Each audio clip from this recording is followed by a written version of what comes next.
Je fais un tour de table avec ma tête. Je la secoue. Je dois certainement dire bonjour comme ça. Il y avait Perret assis à côté de Breton. J'hésite un instant. Je dégage un peu mon bras droit et ma main, mais non. J'aurais aimé lui serrer, mais plus tard. Les autres retournent à une sorte d'occupation. Le petit ronronnement des voix recommence. Je prends place. Je suis le dernier, un peu comme à l'école.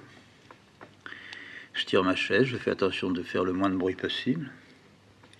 Un garçon arrive, vous prenez, pareil que les autres. Je regarde ce que les autres prennent. C'est peut-être du vin blanc, c'est peut-être du vin rosé.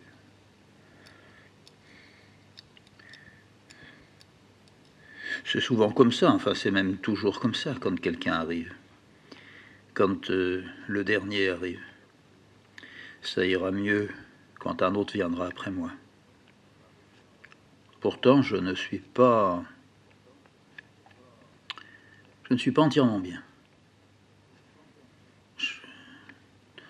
Je n'avais rien imaginé, mais sans doute que j'attendais. Mais je me reprends tout de suite et je dis, écoute. Alors je tends l'oreille. Je tends l'oreille à mon voisin de gauche, puis j'essaye de l'agrandir pour aller un peu plus loin, à son propre voisin, à celui qui est en face de moi, qui est en face de celui qui est à côté de moi. Il parle assez fort, mais je comprends pas. Je comprends pas,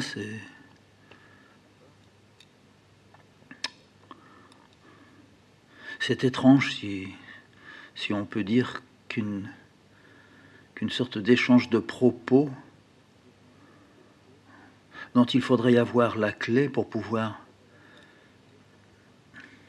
bien écarter ça, comme une poignée de lentilles sur une table, et on écarte les petits grains de lentilles d'un côté pour mettre de l'autre les cailloux. Seulement là, j'arrive pas à faire le tri. En même temps, je suis sans doute très gêné, pas ému, gêné. J'assiste pour la première fois de ma vie à la réunion du groupe surréaliste. Je suis sûr que c'est le groupe surréaliste puisque Breton est au milieu et qu'à côté de lui, il y a Perret. Mais je me persuade que dans un bistrot, il est absolument impossible de... Impossible, c'est impossible. Au fond, c'est pas dans un bistrot qu'on devrait se réunir. Il passe facilement une bonne demi-heure, j'ai rien compris de ce qui se disait. Une fois ou deux, Breton a ri, assez fort, en tenant sa pipe à la main, en secouant la tête comme ça, en gardant après un peu son sourire dans les lèvres. J'ai pas entendu, je peux pas rire. J'ai même pas envie de sourire comme lui sourit à ce que les autres disent, lui comprenant et moi ne comprenons pas. C'est difficile pour arriver tout ça jusqu'au bout de la table. Et pourtant, mon voisin à gauche, il a ri à gorge déployée. Donc c'est venu jusqu'à lui, et puis après, tout est retombé. Il faudrait qu'il parle un tout petit peu plus fort. Je ne peux pas le demander. Alors je touche un peu mon voisin, puis j'avance ma tête. Alors il se tourne vers moi, il me dit « Formidable, hein ? Formidable. » Ben, je ne peux pas dire oui. Je ne peux pas dire non. Quelque chose de formidable, oui, sans doute, a été dit. Tout le monde a parlé, tous ensemble, sauf moi. Alors ça, à mon retour dans ma petite chambre, je vais pas être bien. Je vais pas être bien, pareil, je vais retrouver aussi mes insomnies. Je les avais pas vraiment perdues, mais la perspective de tout ce qui allait arriver avec ce qui venait de se passer. J'avais réglé des problèmes urgents, comme on dit. Je savais que pendant 3 mois, j'avais la paix. Je savais que j'avais un médecin sous la main. Je savais que j'avais un petit peu de fric. Donc, j'allais tenir. J'avais au moins 3 mois, 4 mois devant moi, pas mal. J'avais une petite piole. Qu'est-ce que je demandais d'autre? J'avais même acheté du papier, j'avais tout ce qu'il fallait. Alors seulement là, pourquoi avoir voulu venir rencontrer Breton? C'était bien suffisant. Rester avec ce que nous avions dit, c'est-à-dire vraiment rien. Mais là, j'avais compris. Et lui, il avait entendu et compris ce que je disais. Tout était simple, mais tout était chaud. Nous étions rencontrés. Quelque chose était passé, j'en suis tout à fait sûr. Oh, pas quelque chose d'extraordinaire. Il n'y aura jamais rien d'extraordinaire avec moi. Mais une extraordinaire présence. De moi près de la sienne et de la sienne près de moi.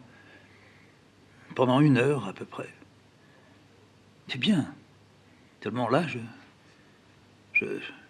revenu chez moi, j'ai un peu le sentiment d'avoir cassé quelque chose. Ou peut-être que c'était pas moi qui avais cassé quelque chose. C'était ce que je n'arrivais pas à percevoir. Il a fallu que je ne pense pas que ce soit de réfléchir beaucoup. Mais il a fallu que j'admette. Et pour arriver à admettre, il a fallu que j'attende. J'ai donc attendu assez longtemps. C'est-à-dire des mois. Râlant un peu à ma place, ne suivant pas tel groupe ou tel groupe qui allait à gauche ou à droite en disant on vient tous chez toi, etc. Je l'ai fait quelques fois, très rare, pas bien. Mais il fallait que je tire un rideau, que je regarde, et ce rideau-là, il cachait quelque chose qui me concernait. Au fond, je devais cesser de les accuser. Enfin, en fait, je ne les accusais pas, mais je savais que ça ne tournait pas, que j'avais raté mon entrée. Je m'en foutais un peu de ça. Ce que je ne savais pas, c'est non pas pourquoi je l'avais raté, mais qu'est-ce qui était derrière ça? Derrière ça, c'était moi, c'était pas eux, c'était moi. Je remarquais bien, au bout donc de plusieurs semaines, que lorsque je revenais ou de la rue Vivienne ou de la place Blanche, ou d'ailleurs si on s'était réunis ailleurs, je remarquais qu'en rentrant chez moi, en tirant ma porte, en allumant ma petite lampe pigeon ou une bougie, et là allumant aussi une cigarette, m'allongeant un bon moment sur mon lit, je regardais le plafond de ma chambre. C'était toujours la nuit, il n'y a pas de réunion de jour. Je rentrais vers 8h30. Quelquefois, je m'étais arrêté au bistrot, j'avais pris une assiette de soupe. C'était 10 francs. J'arrivais, j'avais chaud, j'étais bien. Je rentrais dans ma chambre. Ça me tombait un peu dessus, mais ce qui me tombait un peu dessus, c'était pas ce qui avait été là-bas dans le bistrot, qui me givrait, littéralement. De voir, ou plus exactement de ne pas voir, les autres me manifestaient quelque chose. Je rentrais, j'avais pris l'habitude de serrer la main au dernier, celui à côté de qui j'allais m'asseoir. Et puis je secouais après, une fois que je lui avais serré, je secouais la mienne un peu au-dessus de la table et des verres, comme ça, comme si j'avais trop chaud, ou comme si je venais de me brûler, et que j'essayais de rafraîchir quelque chose dans ma paume. Et puis je prenais place, et je finissais par connaître le garçon, alors je lui faisais signe de la tête. Je commençais donc à ne pas du tout parler. Je le payais tout de suite, et je regardais mon verre, je buvais à toute petite gorgée. Je secouais la tête, mais je secouais la tête comme comme le sourd secoue la tête pour se faire croire qu'il entend. Et il comprend peut-être. Et moi, je n'entendais pas, je comprenais pas, mais j'aurais bien aimé comprendre. Mais comprendre, ça n'était possible que si je me trouvais de retour dans l'île. Et puis petit à petit, ça s'est bien imposé à moi. Ça n'a pas été une grande découverte. Ça a été quand même une découverte, je dirais intéressante. J'ai pris la mesure de la nécessité pour moi de vivre à côté. J'ai pas admis, j'ai embrassé la carrière de celui qui est toujours au bout de la table, sans en souffrir. Aucune souffrance. Je me suis pas dit quelle borne de. Non. Quelquefois j'avais une sorte de violence intérieure, mais c'était contre moi, même si je ne parlais pas de moi.